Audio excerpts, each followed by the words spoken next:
Hi, I'm Nelson. Welcome to South Paths. Today's topic is my 9 months in the Philippines and what it was like for me. Now, I won't get into what happened before I went over. That's all old hat, old story.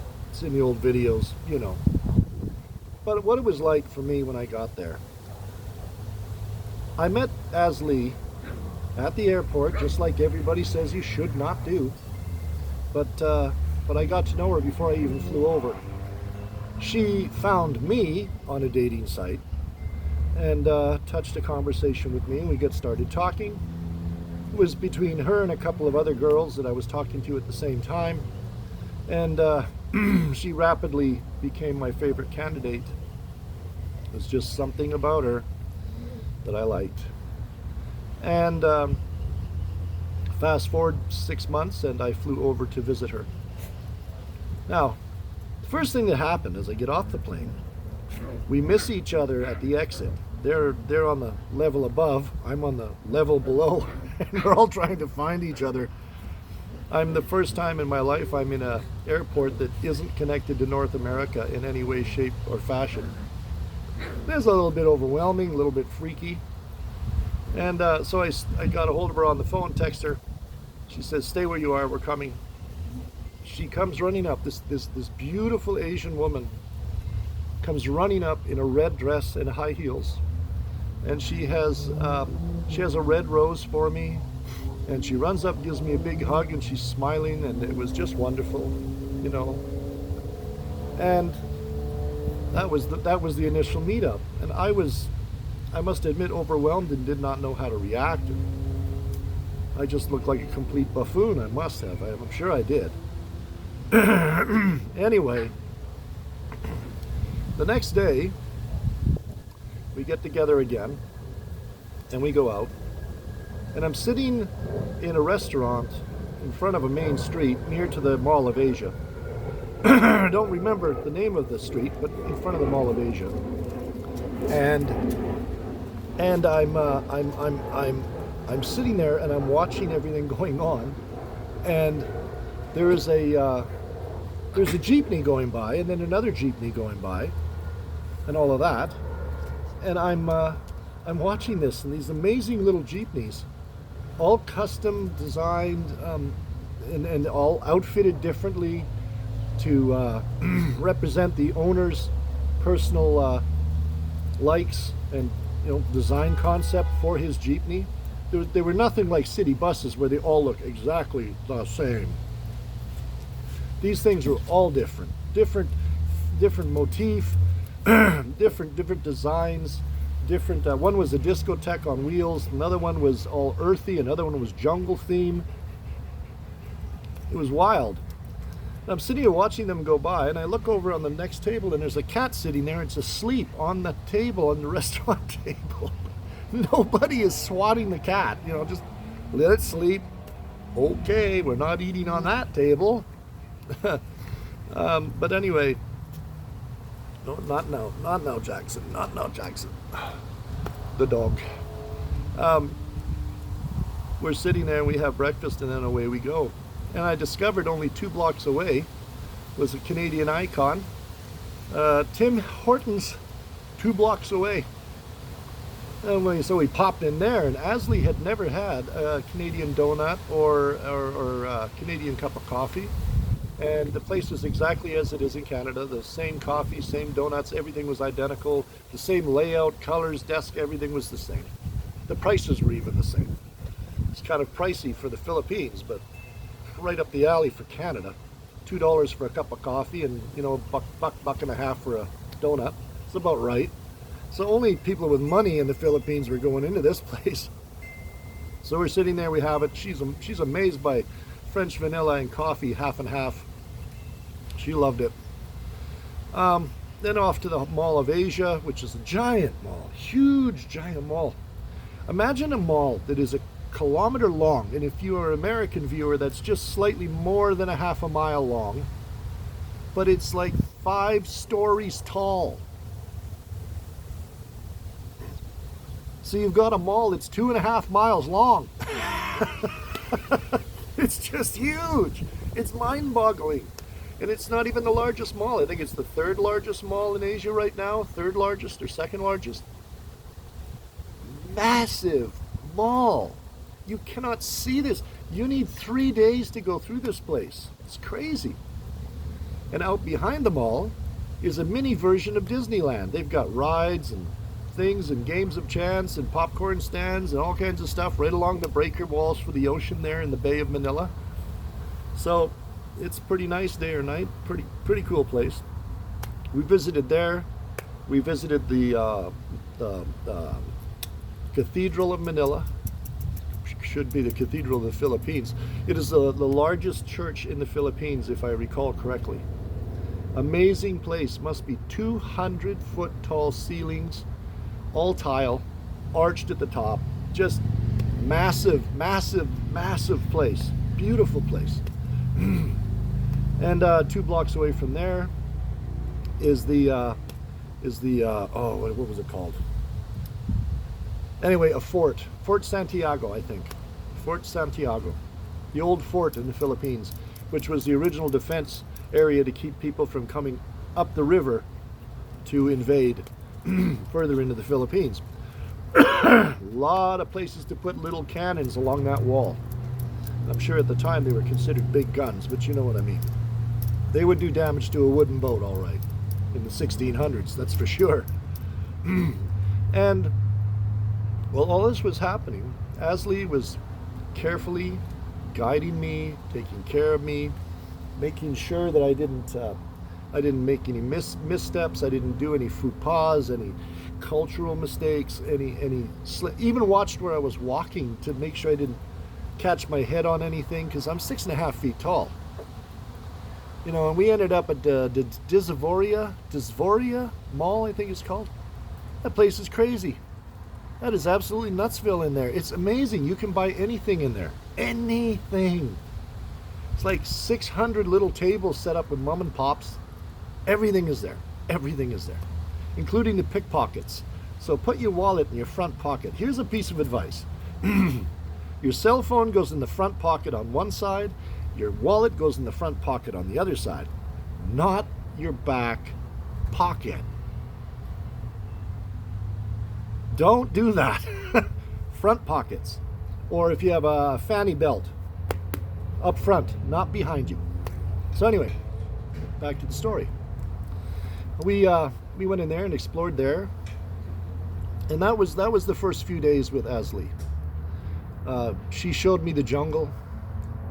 She showed me Pagsanjan Falls in Los Banos, her hometown, the university, the market in the university, where like a couple of people, a couple of women tried to pick me up right in front of Aslie, and she was so gracious. She didn't get upset or anything. She just kind of said, "Time to go," and yanked me away.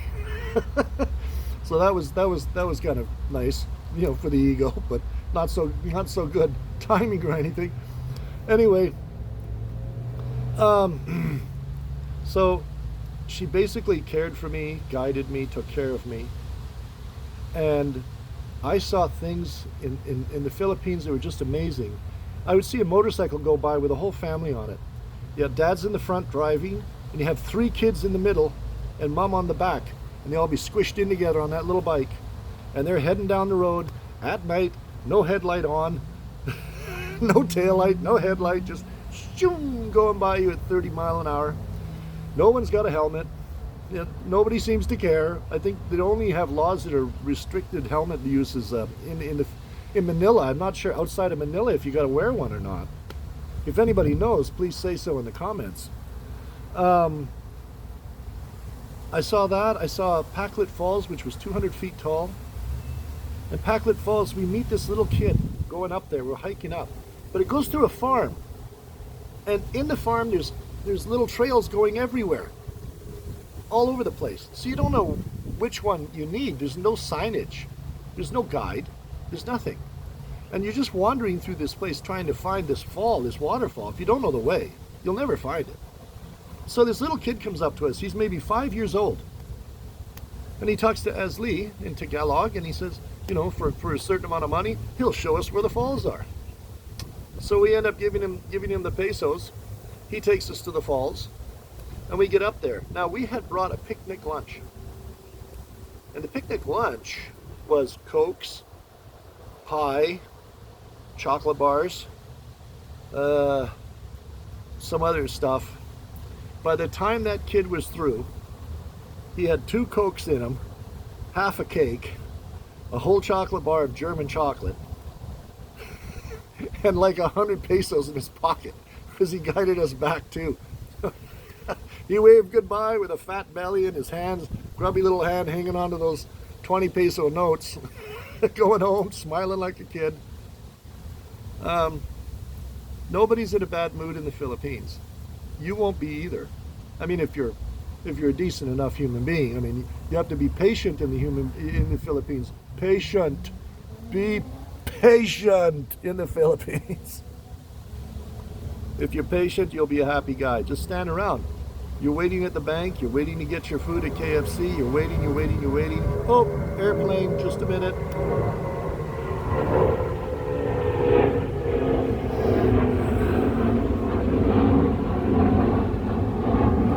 Sadly, this episode is being brought to you from underneath the landing strip of an airport, or the landing, final approach. Bye. Anyway, yeah, this little kid got all the money. So be patient. Be patient and enjoy everything you see and absorb it all. I suggest that you come and make two week visit, which is not enough, but that's what most people can do because, we work, we have obligations, we don't have a bag of money that's reaching to the sky for a sudden $4,000 vacation. We just don't have that. So you go for 2 weeks, get your airfare to go over and come back, and in December it's painful, so don't go in December. Maybe towards spring, March, April, May. It's a lot less money then. It's outside of tourist season, so even the flight's expense goes down. I never want to live in Canada again after being in the Philippines. I don't know if that's commonplace, because I see a lot of guys go to the Philippines and then they don't like it and they give up and they go home. They don't like it. They say like, well, I can't meet a Filipino that meets my standards, or I can't stand the food, or I just can't handle this heat. Oh my goodness, the transportation system is a nightmare. The healthcare system is terrible. Well, it's a developing nation, you guys. It's a developing nation. Instead of bitching and crying about it, why don't you cooperate and contribute? Help them in any way you can. Not financially, I'm saying, but in any way that you can, be a part of the solution, not the problem. And expect that when you're there, you're going to have to understand it is a developing nation. But that is part of its charm. You're watching a baby being born, and you get to be a part of it. It's wonderful. I love that place. I love the people. I love the food. I love the ambiance. I love the atmosphere. I love everything. The flavor of the Philippines just takes my heart away. As the days wore on, I got more and more used to the place. We moved into our apartment. I started, getting stuck on my computer more than I should have, and me and Aslie didn't get out as much as we'd like to. And then we started doing that more. Discovering the good chicken joints, checking out our area, making little films or videos about the local area, which got no views whatsoever to speak of, but that's okay. We do it for fun. Until the time came where we, found out that I had to come home back here to work. Another airplane. Anyway, a moment.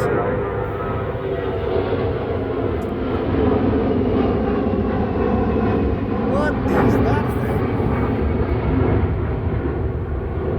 That's a 4-engine something. I've never seen a plane like that. I don't know. C-5A Galaxy, maybe? Military? It is a fat pig of a plane with 4 big engines. Anyway, he's gone. So, the Philippines got me. And the people are so nice. and the people in the village think I'm so interesting, and I feel happy there. Um, Everybody waves and says hello. They're all very nice. They're very friendly. And you know, if you live in a small area like that, and the reputation that you have is that you're a good guy.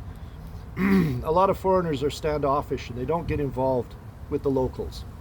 And I think that's a bad way to go. I think you should you should try to come to understand them from their point of view. They really appreciate that more than you might imagine. You know, don't act superior, because you know you're really not. You're not. You know, you come from the West. You were lucky enough to be born there with all of the gizmos and the money and the jobs and the opportunity, but you're also born into basically a life of servitude to pay for your cell phone and to pay for your cable at $100 a month. What? Cable, 100. Phone, 100. You earn car insurance. If you're lucky, it's 100. Way more normally. Your car payment, $800 a month. You know, got to pay for that Escalade, baby, and it's a 350. So you're only getting what, 12 miles to the gallon? Ugh, forget it. So who's to say what's better? Personally, I think the Philippines are better. Everything is inexpensive there. A lot of things are even inexpensive for the people who live there. Transportation on the jeepneys is pretty cheap, even by Philippine standards. And it's a beautiful place to live. Nobody starves. Well, not everybody, but almost nobody starves. Somebody is always there to help you. That's a beautiful thing. Here, Canada, US, Europe, Australia, England, you're starving, you're on the street, you're probably a drug guy and they don't want to know you. Well, you might just be a veteran who's got PTSD as well, but nobody's going to stop and ask you that. They're not going to care. You don't care. They don't care. They just go. Anyway, I'm going to wrap this up.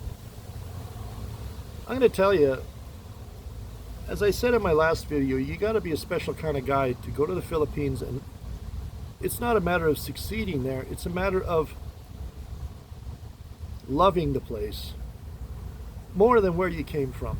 And you have to admire it for its beauty and for the beautiful things it offers, the beautiful people, the beauty of the landscape, the simplicity of life there.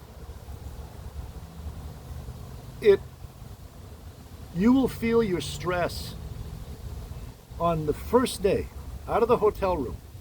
You'll feel your stress fall away.